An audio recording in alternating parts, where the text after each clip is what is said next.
नमस्कार दोस्तों, हमारे चैनल बुद्धा स्टोरीज में आप सबका स्वागत है। दोस्तों, इस कहानी में हम बात करेंगे सिद्धार्थ ने बुद्धत्व प्राप्ति के लिए जो कठिन तपश्चर्या, ध्यान या हठ योग किया उसके बारे में। उन्होंने किस तरह से कठोर संघर्ष किया, उन्होंने कौन कौन से तरीके अपनाए और अंततः उन्हें किस तरह सफलता मिली, इसका वर्णन विभिन्न सुत्तों में किया गया है। महासच्चक सुत्त में उनके प्रारंभिक प्रयासों का वर्णन किया गया है। आचार्य आलार कलाम और आचार्य उद्दक रामपुत की शिक्षा को अपर्याप्त मानकर सिद्धार्थ उत्तम शांतिपद की खोज में निकल गए। परम शांति, सर्वोच्च सत्य की खोज में तपस्वी सिद्धार्थ मगध जिले में घूमते रहे और समय के साथ सेनानी के एक शहर उरुवेला पहुंचे। वहां सिद्धार्थ ने एक सुंदर भूमि, एक मनमोहक वन, सुंदर रेतीले घाटों वाली बहती नदी देखी तथा पास ही एक गांव था जहां से वह अपना भोजन प्राप्त कर सकते थे। यह स्थान गौतम के ध्यान के लिए अनुकूल था। वातावरण शांतिपूर्ण और सुखद था। उन्होंने अपनी ज्ञान प्राप्ति के लिए वहां बसने का संकल्प लिया। उनके त्याग के बारे में सुनकर अन्य 5 व्यक्ति सिद्धार्थ के साथ जुड़ गए और वे उनके साथी बन गए। उनके नाम थे कोंडन्ना, भद्दिया, वप्पा, महानामा और अस्साजी। और सिद्धार्थ ने कठिन तपश्चर्या शुरू की। कभी वह भिक्षा मांगने 2 घर जाते थे, लेकिन 7 घर से ज्यादा भिक्षा नहीं लेते थे। वह कभी 7 निवालों से ज्यादा भिक्षा 1 घर से नहीं लेते थे। वह दिन में 1 बार या फिर 2 दिन में 1 बार, फिर सप्ताह में 1 बार या 15 दिनों में 1 बार अन्न ग्रहण करते थे।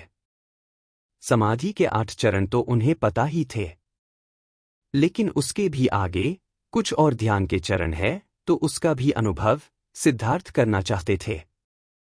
इसीलिए उन्होंने इतनी कठिन तपश्चर्या शुरू की थी। अपनी सांसों को रोककर वह घंटों समाधि में बैठे रहते थे। इस वजह से उनके पेट में भयंकर दर्द होता था और उनके शरीर की भयानक आग होती थी। उनको ऐसा लगता था जैसे कोई बलवान व्यक्ति किसी कमजोर व्यक्ति को सिर या कंधों से पकड़कर जोर से दबा रहा है। लेकिन इसका उनके मन पर कोई असर नहीं हुआ। उनकी तपश्चर्या करने की ऊर्जा जरा भी कम नहीं हुई।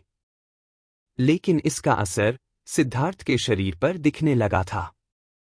उनका शरीर कमजोर हो रहा था। उनकी कठिन तपश्चर्या देखकर उनके 5 साथी कोंडन्ना, भद्दिया, वप्पा, महानामा और अस्साजी उनकी सेवा करने लगे। उनको लग रहा था कि सिद्धार्थ जल्द ही बुद्ध बन जाएंगे। कई दिनों तक सिद्धार्थ यह हठ योग करते रहे।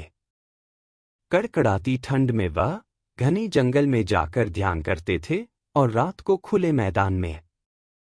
चिलचिलाती गर्मी के दिनों में खुले मैदान में ध्यान करते थे और रात को घने जंगल में। इस कठिन प्रयास से उन्हें कुछ हासिल नहीं हुआ, लेकिन उनका शरीर और ज्यादा कमजोर हो गया। फिर भी उनका निश्चय जरा भी विचलित नहीं हुआ। कठिन हठ योग से कुछ लाभ नहीं होता देख उन्होंने अपना आहार और ज्यादा कम करना शुरू कर दिया। उन्होंने धीरे धीरे अन्न त्याग कर दिया। वह सिर्फ जंगल में मिलने वाले फलों पर गुजरान करने लगे। फिर सिर्फ दाल या चावल के पानी पर रहने लगे। वह एक बार खड़े रहकर ध्यान करने लगते तो खड़े ही रहते थे। अगर बैठे आसन में ध्यान करते तो बैठे ही रहते थे। ऐसा लग रहा था जैसे सिद्धार्थ सिर्फ अपने शरीर को वेदना देने के लिए ही जीवित हो। इस तरह से उनका शरीर अत्यंत दुर्बल हो गया। उनके हाथ पैरों की हड्डियां, रीढ़ की हड्डी स्पष्ट दिखाई देने लगी थी। उनकी आंखें पूरी तरह से मस्तक में धंस गई थी। वह जब पीठ को हाथ लगाते तो पेट हाथ में आता था, और पेट को हाथ लगाते थे तो रीढ़ की हड्डी को पकड़ लेते थे। इस सब का कारण उनका अन्न त्याग था। सिद्धार्थ की यह अत्यंत कठिन तपश्चर्या 6 सालों तक लगातार चलती रही। 6 सालों के बाद उनका शरीर इतना दुर्बल हो गया था कि वह जगह से हिल भी नहीं सकते थे। फिर भी उनको परम शांति का मार्ग नहीं मिला। उनको लगा कि कठिन और कठोर तपस्याओं से वह ध्यान और मानवीय अवस्थाओं से परे नहीं पहुंच सकते। इसलिए उन्होंने यह हठयोग का मार्ग छोड़ के मध्यम मार्ग स्वीकारने का फैसला किया। इसके लिए शरीर में ताकत की जरूरत थी। इसलिए वह आसपास के गांव से भिक्षा मांगकर थोड़ा अन्न ग्रहण करने लगे।